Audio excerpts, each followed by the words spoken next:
అదిరన్ సంచ మహేశ్వరంకి అతి సమీపంలో HMDA approved villa ప్లాట్లు ఈఎంఐ మరియు బ్యాంక్ లోన్ సౌకర్యం అందుబాటులో. తెలంగాణలో చలి తీవ్రత కొంతమేరకు తగ్గింది, కానీ పొగ మంచు మాత్రం దట్టంగా కమ్మేస్తోంది. మార్నింగ్ అయితే 10 వరకు అసలు ఎక్కడ చూసినా దట్టమైన మంచు అలుముకొని ఉన్నటువంటి పరిస్థితి. వెహికల్స్ కూడా చాలా ఇబ్బంది పడేటువంటి సిచ్యుయేషన్ ఉంది. దీనికి సంబంధించి మరింత సమాచారం వాతావరణ శాఖ అధికారి శ్రీనివాస్ గారిని అడిగి తెలుసుకుందాం. లైవ్ కాల్ అందుబాటులో ఉన్నారు. సార్ నమస్తే అండి.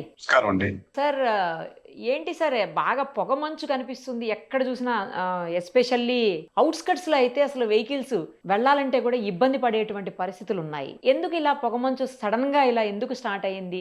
చలి ఉందనుకున్నది కొంత తీవ్రత తగ్గింది, విపరీతమైన చలి ఉంది లాస్ట్ 15 days నుంచి చూసాము. బట్ అది కొంత తగ్గింది నిన్న ఈ రోజు. బట్ పొగమంచు అనేది కొంచెం వెహికల్స్ని, ముఖ్యంగా మార్నింగ్ అవర్స్లో వెళ్ళే వెహికల్స్ని ఇబ్బంది పెట్టేటువంటి సిచ్యుయేషన్ ఉంది. ఇలా ఎన్ని రోజులు ఉంటుంది? ఎందుకు ఇలా సడన్ గా? ఈ డిసెంబర్ నెల అంతా కూడా మనం చాలా లో టెంపరేచర్స్, యాక్చువల్ గా మనకి రీసెంట్ పాస్ట్ లో ఒక ఇంచుమించు 10 సంవత్సరాల్లో లో టెంపరేచర్స్ మనకి తెలంగాణ వ్యాప్తంగా, నార్మల్ గా మనకి నార్త్ తెలంగాణలో ఈ కోల్డ్ వేవ్ సిచ్యుయేషన్స్ ఎక్కువ చూస్తాము. అయితే ఈసారి మనకి సెంట్రల్ తెలంగాణ, పశ్చిమ తెలంగాణ, మన సిటీ శివారు ప్రాంతాల్లో కూడా చాలా టెంపరేచర్లు సింగిల్ డిజిట్కి వెళ్ళిపోయి 7 degrees 8 degrees ఇట్లా ఉండడం చూసాము. అయితే మనకి ఈ టెంపరేచర్ ఫాల్ కి కారణం కూడా మనం గతంలో చెప్పినట్టు ఈ రేడియేటివ్ కూలింగ్ ఒకటి, ప్లస్ మనకి ఈ గాలుల యొక్క గమ్యం దిశని బట్టి మనకి ఉత్తర భారతదేశం నుంచి చల్లగాలులు నార్మల్ గా ఉత్తర తెలంగాణ వరకు పరిమితం అవుతాయి. ఈసారికి మరింత డీప్ గా మనకి మధ్య తెలంగాణ వరకు కూడా మనకి ఉత్తర భారతదేశం నుంచి చలిగాలు వ్యాప్తి చెందడము, దానికి తోడు నార్మల్ రేడియేటివ్ కూలింగ్, ఈ తేమ శాతం తక్కువ ఉండి క్లౌడ్స్ లేనప్పుడు నైట్ రేడియేటివ్ కూలింగ్ ఉంటుంది. ఈ రెండు తోడవడం వల్ల మనకి డిసెంబర్లో బాగా మనకి టెంపరేచర్లు తక్కువ వెళ్ళిపోవడం చూసాము. అయితే గత 2 రోజులు బట్టి మనకి చలి తగ్గిన మాట వాస్తవం. చలి తగ్గింది, దానికి తోడు మనకి పొగమంచు ప్రారంభమైంది. దీనికి కారణం మనకి విండ్ ప్యాటర్న్ చేంజ్ అయింది. ప్రస్తుతం మనకి తూర్పు దిశ నుంచి, అలాగే ఆగ్నేయ దిశ నుంచి, ఈస్ట్ సౌత్ ఈస్ట్ నుంచి విండ్స్ తెలంగాణలోకి వస్తున్నాయి. ఈ ఈస్ట్ నుంచి సౌత్ ఈస్ట్ నుంచి తెలంగాణలోకి విండ్స్ వచ్చినప్పుడు వీటితో పాటు తేమ కూడా ప్రవేశిస్తుంది. తేమ ప్రవేశించినప్పుడు జనరల్ గా టెంపరేచర్ పెరుగుతుంది. అట్లాగే కొంత క్లౌడింగ్ కూడా వస్తుంది. మనకి మొన్నటి వరకు పూర్తిగా క్లౌడ్లెస్ నైట్స్ చూసాము.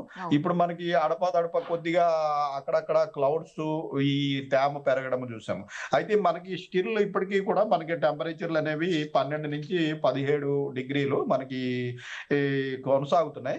ఇవి స్టిల్ దే ఆర్ లో టెంపరేచర్స్. ఇంత లో టెంపరేచర్స్ లో మనకి తేమ ప్రవేశించినప్పుడు ఏమవుతుందంటే, ఈ తేమ మనకి వాతావరణంలో టెంపరేచర్ని బట్టి ఎంత తేమని నిలిపి ఉంచగలదు అన్నది ఉంటుంది. మనకి ఇప్పుడు ప్రవేశించిన తేమ వల్ల మనకి ఆల్రెడీ టెంపరేచర్లు తక్కువ ఉండటం వల్ల ఈ తేమ యొక్క పర్సంటేజ్ మనకి 100% చేరుకుంటుంది. ఎర్లీ మార్నింగ్ టైంలో తక్కువ టెంపరేచర్లు ఉన్నప్పుడు 90 నుంచి 100% వరకు వాతావరణంలో తేమ ఉంటుంది. ఉంటే ఏమవుతుందంటే, అది మనకి కండెన్సేషన్ అనేది, యాక్చువల్ గా మనకి క్లౌడ్ ఫార్మేషన్ అనేది అవడానికి ఇదే కారణం. మనకి హయ్యర్ లెవెల్లో ఈ తేమ శాతము 90 నుంచి 100% వెళ్ళినప్పుడు మనకి ఆ హయ్యర్ లెవెల్లో ఆకాశంలో మనం క్లౌడ్ ఫార్మేషన్ చూస్తాం. ప్రస్తుతం అదే పరిస్థితి మనకి భూమి మీదనే అవుతుంది అనమాట. మనకి భూమికి కొంత ఎత్తులోనే ఇది ఫాగ్ అంటే it is nothing but cloud at ground లెవెల్లోనే క్లౌడ్ లాగా ఫామ్ అయిపోతుంది. దీని యొక్క ప్రభావం మనకి తెల్లవారుజామున ఇంచుమించు 3 గంటల నుంచి ఉదయం మనకి మళ్ళీ సూర్యరశ్మి పెరిగి ఈ తేమ కొంచెం తగ్గేంత వరకు, అంటే 7:30-8 గంటల వరకు కూడా దీని ప్రభావం ఉంటుందండి. ఇది ప్రస్తుతం మనకి పరిణామం చూస్తున్నాం. అంటే ఇంకెన్ని రోజులు ఇలా పొగమంచు ఇంత తీవ్రంగా ఉండే అవకాశం ఉంది సార్? మరొక 2-3 రోజుల పాటు ఇదే సిచ్యుయేషన్ ఉండే అవకాశం ఉంది. ముఖ్యంగా నార్త్ తెలంగాణ, సెంట్రల్ తెలంగాణ ప్రాంతంలో మరొక 2-3 రోజుల పాటు ఇదే సిచ్యుయేషన్ ఉంటుంది. తర్వాత మళ్ళీ ఈ విండ్స్ అనేవి కొద్దిగా చేంజ్ అయ్యి మళ్ళీ మనకి ఈశాన్య దిశ నుంచి, ఉత్తర దిశ నుంచి గాలులు వచ్చే అవకాశం ఉంది. దీనివల్ల మళ్ళీ తేమ కొంచెం తగ్గిన తర్వాత మళ్ళీ మనకి టెంపరేచర్స్ అయితే స్లైట్ గా ఫాల్ అవుతాయి. దానికి తోడు ఈ ఫాగ్ కూడా తగ్గే అవకాశం ఉంటుంది. అయితే టెంపరేచర్స్ మనకి డిసెంబర్ స్థాయిలో తగ్గే అవకాశం లేదు, ఎందుకంటే మనకి నార్మల్ రేంజ్ కూడా పెరుగుతుంది. ప్రస్తుతం మనం normal range long term range చూసుకున్నా కూడా 12 నుంచి 17 డిగ్రీల వరకు ప్రస్తుతం మనం అదే స్థాయికి వెళ్ళిపోయాం. మనం గత నిన్నటి నుంచి కూడా రాష్ట్రంలో ఎక్కడ సింగిల్ డిజిట్ టెంపరేచర్లు నమోదు కాలేదు. ఓకే. నిన్న మనకి లోయెస్ట్ టెంపరేచర్ ఆదిలాబాద్ లో 11 డిగ్రీస్ ఉండగా ఈ రోజు 12.8 డిగ్రీస్ మనకి రాష్ట్రంలో లోయెస్ట్ టెంపరేచర్ అండి. అదే సార్, అర్థమవుతుంది.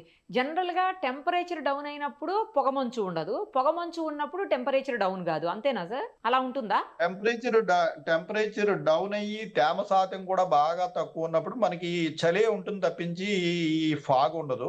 అయితే తేమ ప్రవేశించడంతో టెంపరేచర్స్ కొంచెం పెరుగుతుందండి. ఎందుకంటే తేమ అనేది టెంపరేచర్ ని నిలిపి ఉంచుతుంది. కొంచెం మనకి తేమ బాగా తక్కువైపోయి క్లౌడ్లెస్ నైట్స్ ఉన్నప్పుడు ఏంటంటే మనకి అట్మాస్ఫియర్ లో ఉన్న ఈ ఉష్ణోగ్రతని బయటికి పంపించే రేడియేటివ్ కూలింగ్ కి నిరోధించేది ఏమీ ఉండదు.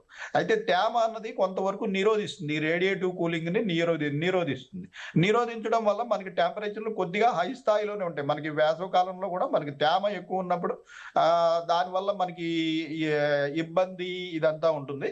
అయితే శీతాకాలంలో నార్మల్ గా వేసవ కాలం ఇతర కాలాల్లో ఉన్న తేమ కంటే బాగా తక్కువే ఉన్నప్పటికీ టెంపరేచర్లు అనేవి బాగా తక్కువ ఉండటం వల్ల మనకి ఒక ప్రదేశంలో తేమ ఎంత ఉండవచ్చు అన్నది ఆ ప్రదేశంలో ఉన్న టెంపరేచర్ మీద ఆధారపడుతుంది. తక్కువ టెంపరేచర్ లో మనకి తక్కువ తేమతోటే 100% ఇంకా దాని కెపాసిటీ అయిపోతుంది. బియాండ్ తేమ వస్తే ఏమవుతుందంటే కండెన్సేషన్ అయిపోతుంది. కండెన్సేషన్ అయిపోయి ఇలా క్లౌడ్ ఫార్మేషన్ లాగా పొగమంచు లాగా వచ్చేసి ఆ తర్వాత మనం ఈ గడ్డి నేల మీద అది కండెన్సేషన్ అయిపోయి మనం తడిగా కూడా ఏర్పడిపోవటం, నేల ఇదంతా చూస్తుంటాము. చల్లటి వస్తువులన్నిటి మీద అది కండెన్సేషన్ అయిపోతుంది అన్నమాట. సో తక్కువ ఉష్ణోగ్రత దగ్గర ఆ వాతావరణంలో నిలపగలిగే తేమ యొక్క శాతం కూడా తక్కువ ఉంటుంది. ప్రస్తుతం మన తక్కువ టెంపరేచర్లు ఉన్నప్పుడు మనకి తూర్పు దిశ నుంచి ఈ బంగాళాఖాతం ప్రాంతం నుంచి మనకి తేమగాళ్ళు ప్రవేశిస్తే అప్పుడు మనకి ఈ కండెన్సేషన్ వల్ల లోవర్ లెవెల్స్ లోనే క్లౌడ్ ఫార్మేషన్ లాగా అయిపోయి మనకి ఈ పొగమంచు ఏర్పడుతుంది. ఇంకొక 10 days లో మొత్తం ఈ చల్లదనం అంతా తగ్గిపోయి, అంటే చలి తీవ్రత తగ్గిపోతుంది, సేమ్ టైం పొగమంచు కూడా పోయే అవకాశం ఉంటుందా సార్? మొత్తం సెట్ అయిపోతుందా ఇక 10 days లో? మరొక 10-15 ఒక 2-3 వారాల వరకు కూడా మనకి ఇప్పుడు ఈ మంత్లీ అనాలిసిస్ కూడా మనకి ఈ మన హెడ్ క్వార్టర్స్ నుంచి వచ్చింది. దీని ప్రకారం ఏంటంటే మనకి ఈ జనవరి నెలలో కూడా కొద్దిగా మనకి నార్మల్ కంటే బిలో టెంపరేచర్స్ ఉండే అవకాశం ఉంది. అయితే మనకి నార్మల్ రేంజ్ కూడా ఇప్పుడు పెరుగుతుంది. మనకి ఇప్పుడు ఏంటంటే డిసెంబర్ లో ఉన్నంత నార్మల్ రేంజ్ ఉండదు. ఇప్పుడు నార్మల్ రేంజ్ ఇట్ సెల్ఫ్ మనకి 12 నుంచి 17 డిగ్రీలు. దీని నుంచి 2-3 డిగ్రీలు ముఖ్యంగా నార్త్ తెలంగాణలో తక్కువ ఉండే అవకాశం ఉంది. మన సెంట్రల్ తెలంగాణ ప్రాంతంలో ప్రస్తుతం మనం 17-18 డిగ్రీలు సిటీ ప్రాంతంలో కొనసాగుతున్నాయి. అలాగే మనకి శివారు ప్రాంతాల్లో చూస్తున్నట్టయితే 13 నుంచి 14 డిగ్రీలకు వచ్చేసాము.